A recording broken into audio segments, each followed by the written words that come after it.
Hey there everybody, this is Lady Silver Vixen. I was thinking about it, and I've had a couple of people request that I talk about my astral projection experiences. To get started, a lot of you know I do astral projection. I've even made a video about what astral projection is and how to do it.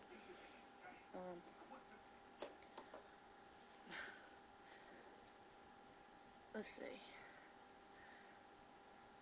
It's really interesting to talk about astral projection experiences because each one is different. Each one you find something new out, not necessarily about yourself, but about those that are around you as well. As I've done and said in a lot of my Magical Creature series videos, there are magical creatures on the astral plane. The astral plane is of the mind, not necessarily the physical body. Now, I thought I'd only talk about maybe one or two of my experiences on the astral plane. Each time I go there, there's a sanctuary that I've created there, and my sanctuary has the representation of something that is comfortable to me, and anybody who does astral projection should have some sort of sanctuary there that they can retreat to, where they know that they will be safe at all times, no matter if they get scared or if they just feel like sitting up there from time to time. Personally, my sanctuary is a white temple. It is surrounded by flowers. It also has animals and such that walk around casually, and it also has a beautiful water fountain in the middle.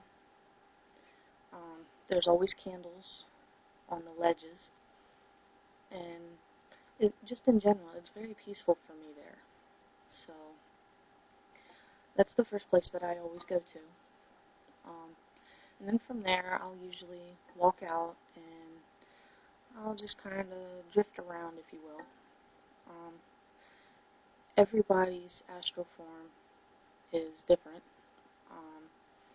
Mine, I'm usually either in the shape of a wolf or I have a human form and it's dressed up in white robes.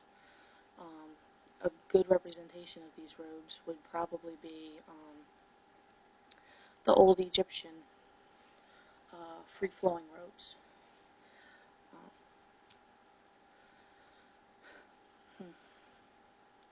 And what I'll do up there is I'll try to either communicate with somebody that I know that would be up there. You can meet other people that are up there. I've met several of my students there, whether they know it or not.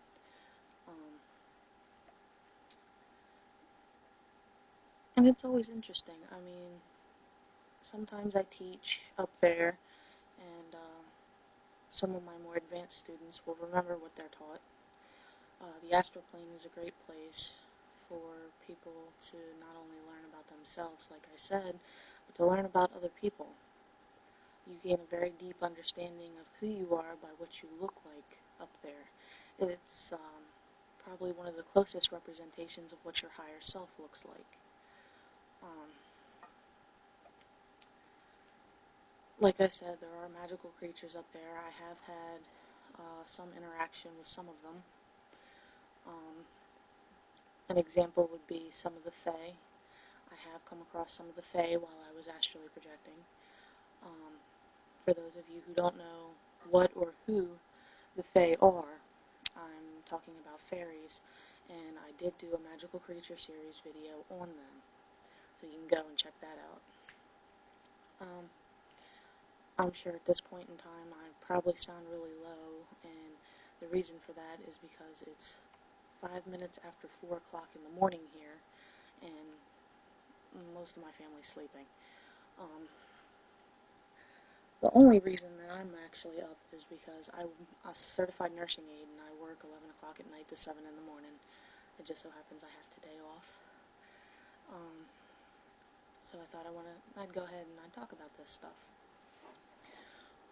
There's one experience in particular that comes to mind when I want to talk about an astral projection experience.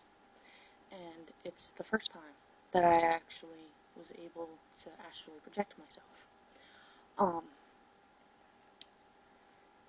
For me, it took me 6 months to learn and perfect the actual art of astral projection.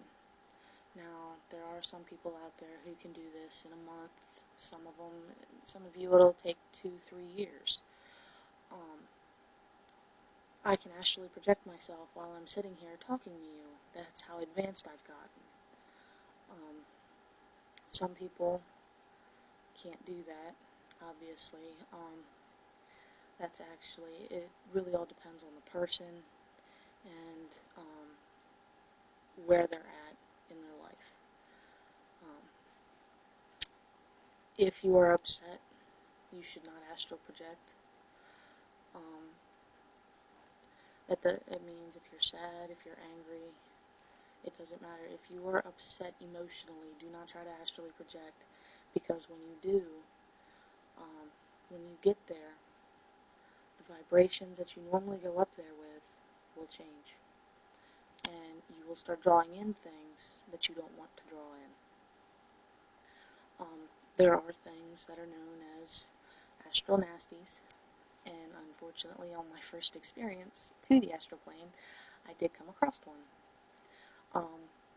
And the way to deal with that, and this is the experience I wanted to talk to you guys about, do not confront it.